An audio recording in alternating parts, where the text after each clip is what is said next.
A'udhu billahi minash shaitanir rajim. Bismillahirrahmanirrahim. Allahun e falenderojmë dhe vetëm prej tij ndihmë dhe falje kërkojmë. Kurse paqja qoftë mbi të dashurin fisnikun Muhammedin alayhi salatu wassalam, familjen e tij, shokët e tij dhe të gjithë ata të cilët e ndjekin këtë rrugë të drejtë që e ka emrin Islam. Besimtarë ndershëm, kemi nisur pra me komentimin e surës El-Bekare dhe dal nga dal erdhëm deri tek fundi i ajeteve pra të surës El-Bekare. Pastaj do të vazhdojmë me surën Ali Imran. Thot Allahu i madhreshëm në Kur'an: A'udhu billahi minash shaitanir rajim. Bismillahirrahmanirrahim. الذين يأكلون الربا لا يقومون إلا كما يقوم الذي يتخبطه الشيطان من المأس ذلك بأنهم قالوا إنما البيع مثل الربا وأحل الله البيع وحرم الربا فمن جاءه موعظة من ربه فانتهى فله ما سلف وأمره إلى الله ومن عدا فأولئك أصحاب النار هم فيها خالدون. Besimtarë ndershëm, Allahu i madhreshëm ka thënë Kur'anin famlart: ata që e hon kamatën, ata nuk griten ndryshe vetëm se si ngritet ai i çmenduri nga të prekurit e shejtanit djallit. Këtë nga se ata thanë edhe shitblerja nuk është tjetër por njësoj sikurse edhe kamata. E Allahu e ka lejuar shitblerjen, por e ka ndaluar kamatën.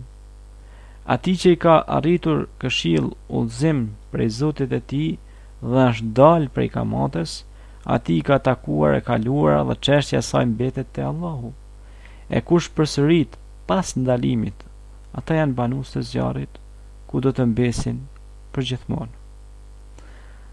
Besimtarë ndershëm, smundja e kamatës, e cila është bërë si një lloj mode në ditët e sotme, në shekullin 21, ku çdo 100 metra janë hapur banka dhe merret hahet kamata me të madhe. Pejgamberi i Zotit Muhamedi alayhi salatu wassalam lidhje me këtë sherr të madh ka thënë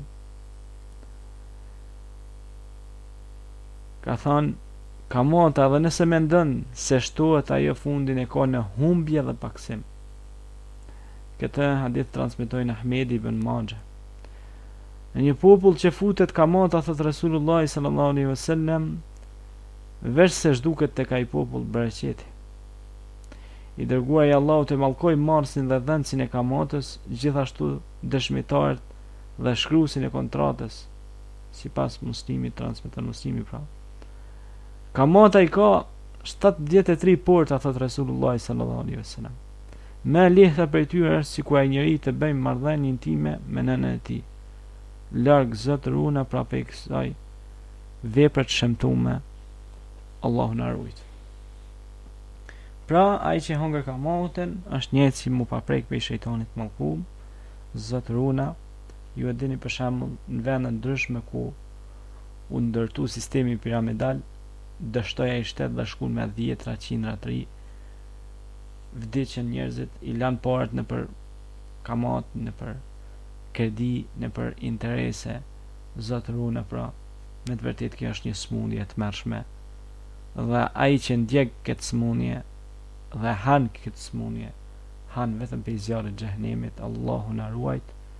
Pra, nga ai që jep e merr dhe që merr pjesë dhe që nënshkruan dhe që e miraton dhe që flet mirë për të, vërtet do të ketë dënim të dhëmshëm. Pastaj ajeti 276 i surës El-Bekare: Yamhaqullahu ar-riba wa yurbi as-sadaqa wallahu la yuhibbu kulla kaffarin athim. Allahu e zhduk kamatën dhe e shton lëmoshën. Allahu nuk e do asnjë besprem e mëkatar. Pra zhdukni kamatin, eliminoj një herë në përgjithmonë, shtoni sadakën, që njerëzit mos të hyjnë kamat.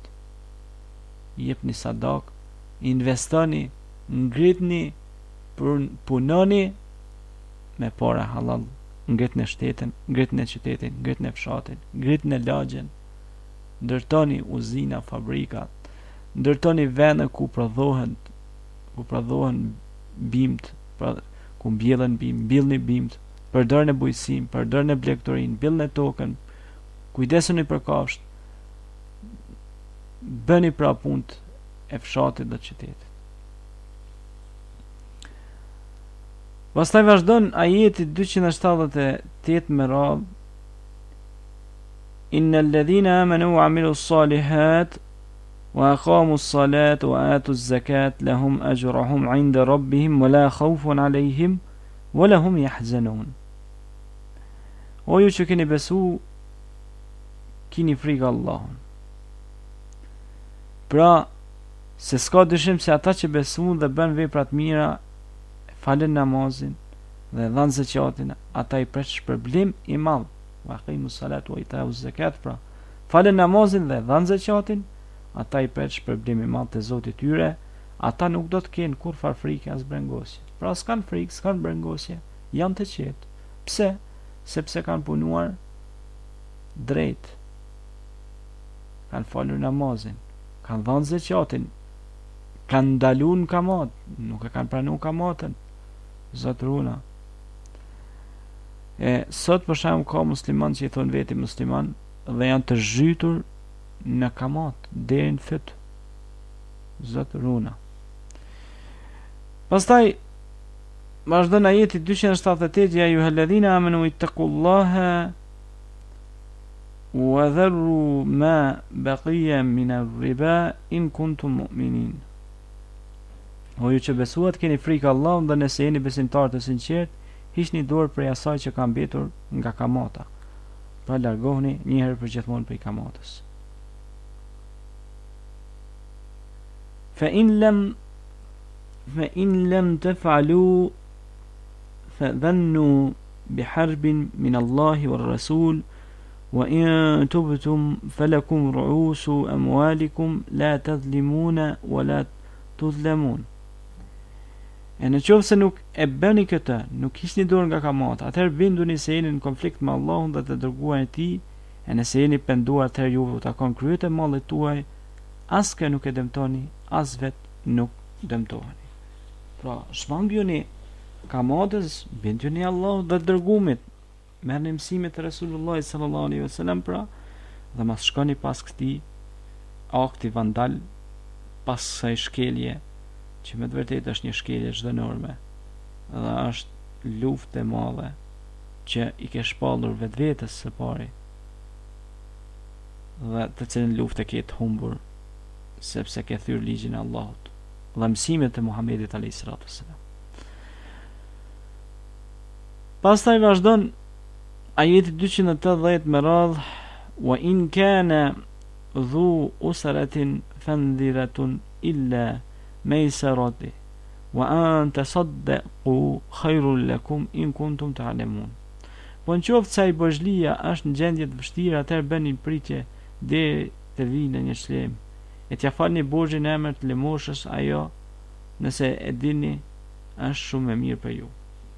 Pra ndaj bozhlive do të pas shumë kujdes. Pra pejgamberi alayhis salatu wassalam e përmendin hoxhin e lam të mirës, pra ata që ju kanë borxh, pra lehtësoja në borxhin, por nëse ja u falni për hir të Allahut, atëherë është edhe më mirë për ju. Wattaqu yawman turja'un fihi ila Allah, thumma tawaffa kullu nafsin ma kasabat wa hum la yudhlamun. Dhe ruajini nga një ditë ku në të ktheheni tek Allahu dhe secili njeri i plotësohet ajo që e ka fituar dhe atyre nuk u bëhet pa drejt.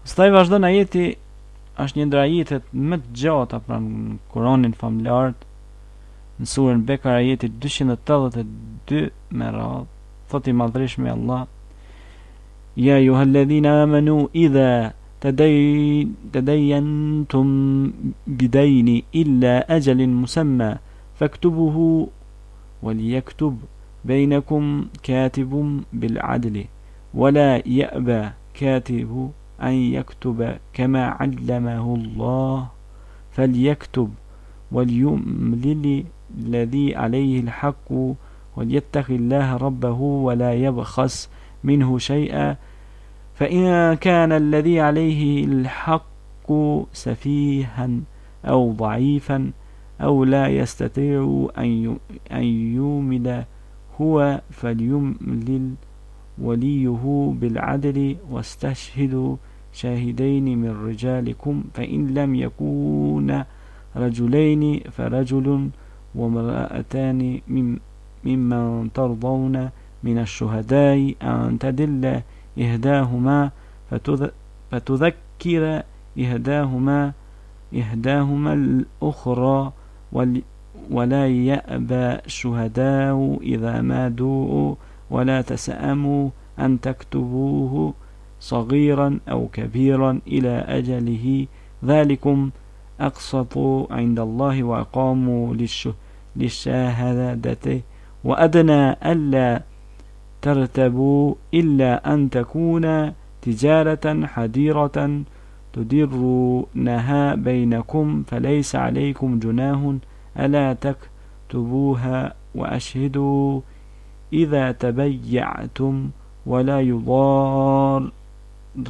كاتب ولا شاهد وإن تفعلوا فإنه فسوق بكم واتقوا الله ويعلمكم الله والله بكل شيء عليم.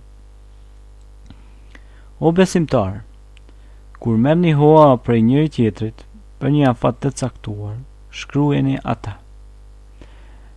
Dhe nga gjiu juaj le të shkruaj një shkruesi drejt dhe të mos nguroj nga të shkruarit ashtu siç e ka mësuar Allahu.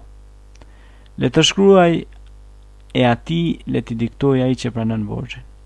Le t'i friksohet Allahut, Zotit e tij, e të mos lër mangu asnjë send nga ai. E në qoftë se ai që ngarkohet me borxh është i paaft mentalisht, është i mitur, ose nuk është në gjendje të diktoj, atëherë le të diktoj drejt kujdestarit të tij. Kërkoni të dëshmojnë 2 dëshmitar burra nga mesi juaj. E në qoftë se nuk janë 2 burra, atëherë pra një burr e 2 gra nga dëshmitarët që i pëlqeni. 2 gra në vend të një burri, pra zëvendësojnë 2 gra, zëvendësojnë një burr në gjykatë në shariatin islam, gjykatat islame. Për atë se nëse njëra prej tyre gabon, t'ja përkujtoj tjetra. Dëshmitarët të mos refuzojnë kur të thirren, dhe mos përtoni për ta shkruar atë dhe afatin e tij, i vogël qoftë ose i madh, sepse kjo është më drejt tek Allahu, më fort për dëshmi dhe më afër mosdyshimit. Vetëm nëse është tregtie e menjëhershme dora doras, që e praktikoni mes jush, atëherë nuk është ndonjë mëkat të mos e shënoni. Por kur bëni shitblerje dëshmonje, e ai pronari i pasurisë nuk dëmton as shkruesit, as dëshmitarët, e nëse bëni dëmtimin, ai është mos respekt juaj ndaj dispozitave të Allahut. Kini frikë Allahun, se Allahu u urdhën ditëri të jashtëzakonshme. Allahu është i gjithë dijshëm për çdo send. Pra, duhet keni kujdes me vendosjen e kontratave. Ne e dim shumë mirë një rast që tregon Resulullah sallallahu alaihi wasallam, që thuhet që Resulullah sallallahu alaihi wasallam i kishte pasur borxh një jehudi, një qifuti, edhe në kontratë që ishte shkruar mes palëve, si me thonë ishte shkruar data 25 korrik, për mu kthy borxhin me 25 gusht. Mirë po, jehudi po vjen para kohës, po vjen si me thonë me datën 1 gusht, dhe pe kërkon borxhin, dhe po i kërcënohet Resulullah sallallahu alaihi wasallam. Aty afër ishte Omeri me shpatë, mirë po duhej sabër. Dhe i tha Resulullah sallallahu alaihi wasallam me butësi të madhe, i tha, ja kontrata, ne kemi bë marrëveshje që me datën 25 të lahet borxhi. Me butësi pra, ai erdhi me tonet larta, Muhamedi alayhis salatu wasalam ja ktheu me urtësi, me butësi. Dhe çfarë ndodhi? Ky jehudi tha me të vërtetë, tha tek ti ka një urtësi të madhe. Dhe ti je pejgamberi i Zotit, duat mësoj islamin, dhe nga ai moment tha la ilaha illallah Muhammedur Rasulullah, se me të vërtetë kjo dhunti është shumë e madhe pejgamber. Ti ke fuqi, pa të forcë, pa të gjitha, të kisha shkuar tek Herakliu apo tek ndonjë perandor bizantin ose perandor persian, do të ma kishin hikur kokën me këtë lloj sjellje që bëra ndaj një udhëheci siç jeni ju. Mirë po, ju keni urtësi, dhe urtësia është vetia e pejgamberëve të dërguarve të Zotit. Dhe sigurisht pra ky njeri pranoi dhe Islamin. Pastaj tjetra pra që na vjen nga ky tregim është kontrata, pra data kur u mor borxhi dhe data kur do të dorëzohet borxhi. Mirë po nëse falet ai borxhi në emër të Zotit, është më mirë, pra nëse ke mundësi t'ja bësh halal borxhin besimtarit apo shokut apo muslimanit. Sa i takon ribas, fjala riba në shariatin islam nënkupton pra kamatën, fajden, që është ndaluar rreptësisht në fen islame. Sepse pasanikët e kanë për detyrë të ndihmojnë nevojtarin për mirësimin e gjendjes së tyre të vështirë, e jo të shtypin të keqësojnë gjendjen edhe më shumë, siç bëjnë shumica e bankave. Ata që respektojnë urdhat e Zotit, atyre ushtohet bereqeti e pasuria në këtë botë, kurse në botën tjetër ata kanë thawab të shumëfisht, ndërsa ata që nuk respektojnë urdhën e Zotit nuk do të gëzojnë pasurinë e tyre në këtë botë, kurse në botën tjetër ata do të ngriten prej varrezave, të shtrembëruar nga defektet e çmendjes e pastaj i pret zjarri i xhenemit. Kamata është aq shumë e urrëtur sa që shfrytëzuesi i saj janë vënë dyshim për besimin e tyre, e s'ka mjerim më i madh se të konsiderohen armiq të Allahut dhe të dërguarit të Tij. Pra, me të vërtetë është një luftë që veçse ajo luftë ka humbur.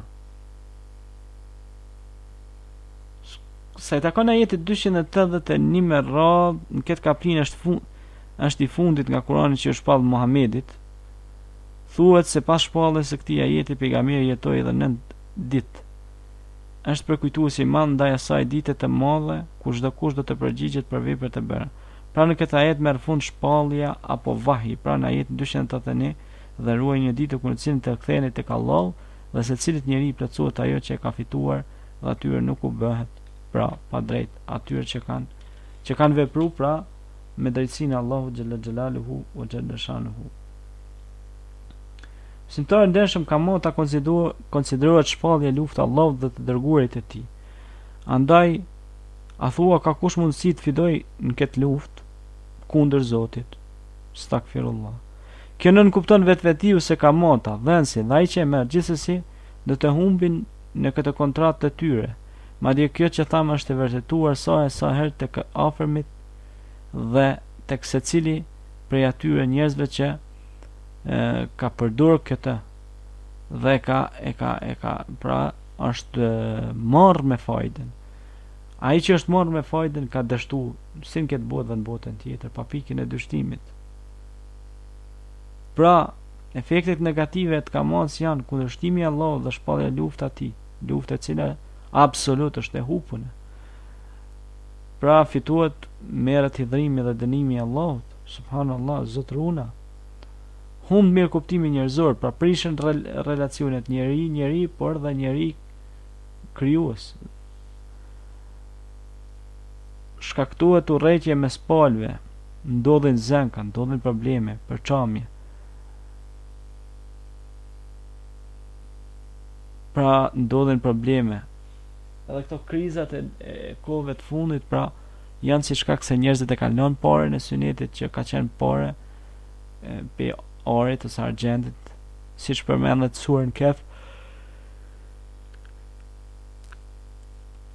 Surën Kehf gjen moshat e shpellës, për shembull kur tregojnë një monedhë prej orit apo argjentit, ja njërit për joshtë të shkojnë blejnë në qytet, apo kur përmendet që e shiten për një lirë derhem ora pa argjend Jusufin kur e shetën pra. Treguhet pra për paranë e sunetit që ka qenë edhe në kuën e Muhamedit alayhis salatu wassalam dhe në kuën e gjeneratave të arta islame. Por kush e largoi këtë? E larguan ata të cilët duan të mbledhin pasuri dhe Allahu do t'i bëjë ato pasuri që i mbledhin kundër tyre dhe do t'i bëhet zjarr ditën e gjykimit. Zotëruna pra ata që e kanë larguar parën e sunetit kanë bërë një gabim fatal dhe ata që kanë nënshkruar që i thonë veti musliman kanë bërë një gabim shumë të madh. Prandaj kamota është helm vdekjeprës për njeriu. Kamota ka shti njerëzit që të lanë pare në fajde, të lanë shtëpitë e tyre, të lanë pasuritë e tyre dhe të mesin mes katër ujëve. Kamota është shumë e rrezikshme. Kamota është pra humbje e madhe. Fund i njerëzve, pra njerëzit dështojnë njerëzit që ju hin kamotës, kanë dështuar totalisht, kanë marrë fund. Pra kanë marrë fund komplet pra këta njerëz të cilët e përdorin kamotën, pra e han kamotën dhe kanë rënë ndikimin e kamotës. Këta njerëz pra verse kanë marrë fund zotruna. Dhe kuptohet se aspekti i islamit dhe bankave është një fenomen që shumë musliman ekonomista e kanë studiu. Sigurisht se fatkeqësi e madhe pra është kur shfaqet në një vend kamon këta. Transmetohet në lidhje me kamotën nga Xhabir ibn Abdullahu, transmeton se i dërguari i Zotit e ka mallku marrësin e kamotës, dhënësin e saj dhe dëshmitarët e saj. Madje ka thënë ata janë një lloj. Ndërsa Ibn Mesudi transmeton se i dërguari i Allahut ka mallkuar marrësin e kamotës, dhënësin e saj, dëshmitarët e saj dhe nënshkruesin e kontraktuesin e saj. Pra, po ashtu Nesaiu transmeton hadithin në fjalë me tekstin marrësi kamotës, dhënësi i saj dhe dëshmitarët nëse janë të vetëdijshëm se kanë të bëjnë me kamot janë të mallkuar. Pra, zotruna janë të mallkuar nga gjuha e Muhamedit alayhis salam deri në ditën e gjykimit. Vërtet kjo është një tragjedi e madhe. Thot i dërguar i Zotit sallallahu ta'ala alaihi wasallam, njerëzve do të vijë një kohë kur asnjë prej tyre nuk do të mjet me ngran kamotën. Edhe nëse nuk e han atë, pluhuri i saj ka për ta qelluar. Zotruna. Pra, vjen ardhur këto kohra të vështira që njerëzit e pa dinimon dhe shejtani i mallkuar don t'i mashtrojë njerëzit duke ngran kamotën dhe duke e bërë fajden si diçka normale, duke bërë fajden si diçka brenda rrjedhave dhe suazave caktuara. Andaj besimtarët ndershëm duhet të largohemi këtij fenomeni të prishur. Ju dini shumë mirë se në 97 në Shqipëri, kur njerëzit hëngrën, i lanë parat në fajdet e Sudja Xhaferi dhe e hëngrën pra kamotën, fajden, sistemi piramidal u bën trazira, u bën tragjedi të mëdha, si shkak se njerëzit shkelën ligjin e Allahut xhaleshanuhu, pra hëngrën kamotën dhe pasoi dënimi i Zotit. Dhe në çdo vend që hahet kamota, përdoret me të madhe fajtja, bankroton ai vend pra. Merr fund ai vend. Dhe aty shfaqen probleme, dhe luftra civile, luftra kombëtare dhe luftra me shteteve ndryshme për çështjet të parave, të letrës, të cilat nuk kanë pikë vlere. Ju kemi thënë pra, vlerë ka ari, argjendi, metalet e rrolla, kurse kjo parja është vetëm një copës letër që prehet nga femënëja. Andaj pra besimtarë ndershëm, largojuni kamotës, ribas dhe afrojuni paras së sunetit. afrojeni pra para së sunetit dhe mos e hani kamatën, riban, por punoni dhe investoni me para halal, me djersën e ju të ballit, ashtu siç punoi Davudi a.s. që punonte një ditë punonte me durët e tija, hante halal pra me djersën e ballit, kurse një ditë argjerante dhe kështu ka vepruar gjatë gjithë jetës tij. Siç na komunikohet nga Rasulullah sallallahu alaihi wasallam, Muhamedi alayhi salatu wasallam. Pra, kjo është pra besimtar ndershëm që duhet kemi kujdes si musliman, pastaj kontratave të përmbahemi, mos t'i shkelim kontratat, t'i përmbahemi marrëveshjes, të dim si të sillemi me bashkëliun dhe të dim se ta kemi parasysh pra se kamata, kush e han kamatën është sikur me kon prek për shejtanit mallkuar, dhe shumica e njerëzve sot mundohen pra me hupshit blerjen, tregtin me konsideru diçka si burxha hiç pra, këtë ka treguar Allahu në Kur'an, dhe kamatën me konsideru si diçka shumë pozitive. 0% thot interes, ato janë gënjeshtra, marketing, reklam. Pra me të shti, me të zhyt ty duhet në mekat, me të shti duhet në gjina, në haram. Dhe pra me zhduk shit blerjen, çka është halal, pra shit blerja është halal, me bo tregti është halal. A dojnë pra me zbukru të keqen që është kamata. E Allahu e zhduk kamatën pra. Andaj Allahu përmend ata që folin namazin, japin zeqatin, që ata do të kenë shpërblim të madh dhe s'kam se të më bërmëngos. Dhe pastaj u drejtohet Zoti atyre që besojnë të kenë frikë ata, dhe të jenë besimtarë të sinqert dhe të hekin dorën nga kamata. Dhe në qoftë se hani kamatën, keni rënë konflikt me Zotin, dhe nëse ne keni rënë konflikt me Zotin, me të vërtet keni marrë fund një herë për gjithmonë. Nëse dikush ju ka marrë borxh dhe ai borxhlia është në hall, pra është nevojë, atëherë duhet ta pritni atë, pra bëni durim, salloj dën durimtar. Por nëse keni mundësi m'ia fal komplet borxhin, pa pikë dyshimi është shumë më mirë për ju dhe inshallah Zoti do t'ju shpërblej. Andaj ruajini një ditë kur do të ktheheni tek Zoti, sepse të gjithë do të kthehemi tek Allahu, inna lillahi wa inna ilaihi rajiun. Pra ne jemi të Allahut dhe tek Allahu xhaleshanuhu e kemi kthimin pa pikën e dyshimit. Allahu i drejtohet gjithë besimtarëve që kur të marrin hapin njëri tjetrit për një kohë të caktuar apo një afatizim të caktuar, duhet ta shkruajnë atë pra. Fjalë të merrera, shkrimi mbetet. Pra do të më shkru sa more, sa dhe, sa more, sa dhe. Pra, dhe në mesin e juj tjetë një i besueshëm që marrë në evidencë, i shënën kontratat dhe nuk bën dallavere.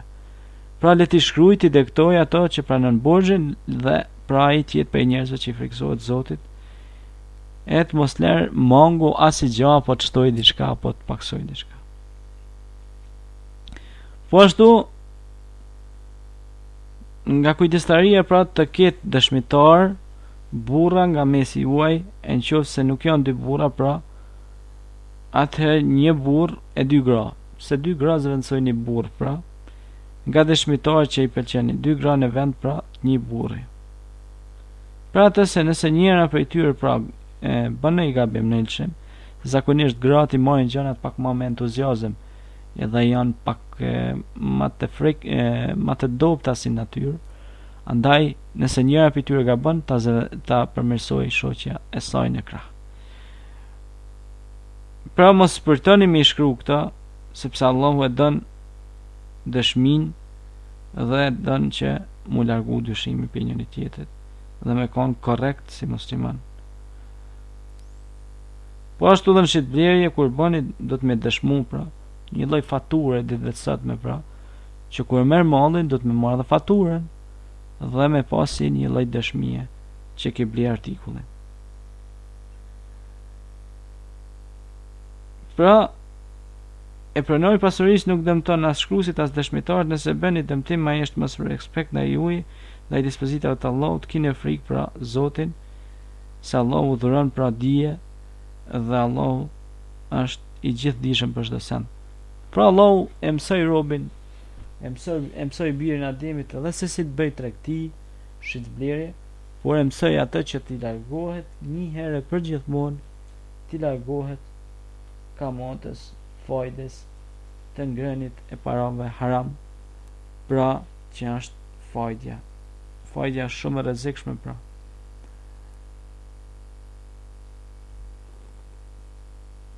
Pra duhet t'japim sadaka dhe t'largohemi prej kamatës dhe t'largohemi prej zullumit dhe shkatrimit madh që ka emrin kamat. Andaj nga Kurani dhe Suneti është ndaluar rreptësisht. Pra erdhëm tek fundi i ajetit 282 me radhë që flet për kontratat, shitblerjen, dhe dal nga dal përpovim tek fundi i surës El Bekare, pjesën e në seritë e ardhshme do të komentojmë faqen e fundit të surës El Bekare dhe faqen e parë të surës Ali Imran, dhe kështu do të vazhdojmë komentimin e surës Ali Imran pasi që përfunduam surën El Bekare. Walhamdulillahi Rabbil Alamin. Falenderojmë Allahun xhaleshanu që na mundsoi ta komentojmë dhe gjitha me radhë komentimet e këtyre ajeteve gjeni në Multi Muslims Channel në YouTube dhe në kanalet tjera inshallah. Dhe njëherë unë me ju vlla ju Imam Arber Berisha, ligjëratat tona i keni kudo në internet. Ju lutem bëni share në Facebooket e juaja, në Twitterit e juaj, në Google Pluset e juaj, në websajtet e juaja, shkarkoni, downloadoni, bëni share, shpërndani në vallet e juaja, në muret e juaja, në profilet e juaja, në faqet e juaja, në pagjet e juaja, ku do shpërndani këtë ligjërata, sepse pa pikë dyshimi do të merrni shpërblim të madh prej Allahut, që po shpërndani ligjërata islame, terbije islame, mësime islame, derse islame. Zoti ju shpërbleft edhe një herë nga unë, vlla juaj Imam Arber Berisha. Ligjëratat tona i keni kudo në internet, po ashtu vizitoni websajtin ton www.arbervisberisha.it.gg. Kemi nisur edhe me shkrime çdo ditë, rubrika për jetimin nga Ramazani. Kemi shkruar disa shkrime, si shkrimi i fundit është për shembull syfyri dhe iftari. Kemi shkruar hurma e fundit, Ramazani erdhi, për jetim në Taravih, xhamati Ramazani dhe shumë shkrime tjera, të cilat i gjeni në portalet ndryshme si dhe në websajtin që e përmenda në fjalë. Edhe një herë, assalamu alaikum wa rahmatullahi ta'ala wa barakatuh. Aqulu qawli hadha wa astaghfirullah li wa lakum fastaghfiruhu innahu huwal ghafurur rahim.